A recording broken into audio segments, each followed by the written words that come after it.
નમસ્કાર. સાહિત્યની સરવાણીમાં આપ સૌ માટે હું એક સુંદર રચના લઈને આવ્યો છું. એક અદ્ભુત રચના, કવિ દાદ બાપુની એક અદ્ભુત રચના હું આપ સૌ માટે લઈને આવ્યો છું. સાંભળજો અને એને મમળાવવાની કોશિશ કરજો. ખૂબ સરસ રચના છે.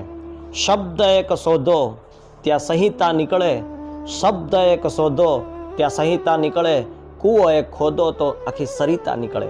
આ ભારત ભૂમિની વાત છે કે આ ભારત ભૂમિની મહાન પરંપરાઓ હજી ખતમ નથી થઈ. એના સંદર્ભમાં આ કૃતિ છે. સાંભળજો કે શબ્દ એક શોધો ત્યાં સંહિતા નીકળે અને કૂવો એક ખોદો તો આખી સરિતા નીકળે. જનક જેવા આવી હજુ જો હાકે હળ તો આ ધરતીમાંથી હજુ પણ ક્યાંક સીતા નીકળે. હજુ ધબકે છે ક્યાંક લક્ષ્મણ રેખા, હજુ ધબકે છે ક્યાંક લક્ષ્મણ રેખા કે રાવણ જેવા ત્યાંથી બીતા બીતા નીકળે છે કાલિદાસ અને ભોજના ખંડેરો જો જરીક ખોતરો તો કવિતા નીકળે. છે કાલિદાસ અને ભોજના ખંડેરો જો જરીક ખોતરો તો કવિતા નીકળે.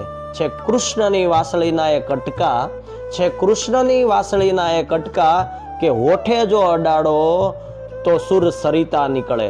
સાવ અલગ તાસીર છે આ ભૂમિની, સાવ અલગ તાસીર છે આ ભૂમિની કે મહાભારત વાવો તો ગીતા નીકળે.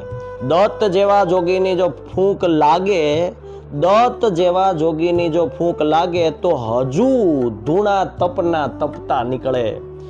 દાદ આમ તો નગર છે સાવ અજાણ્યું, દાદ આમ તો નગર છે સાવ અજાણ્યું તોય કોક ખૂણે ઓળખીતા અચૂક નીકળે. એવી આ ભૂમિ છે અને એમાં જન્મ મળવો ને એ આનંદની વાત છે ને એટલે કહેવાયું છે કે દુર્લભમ ભારતે જન્મ.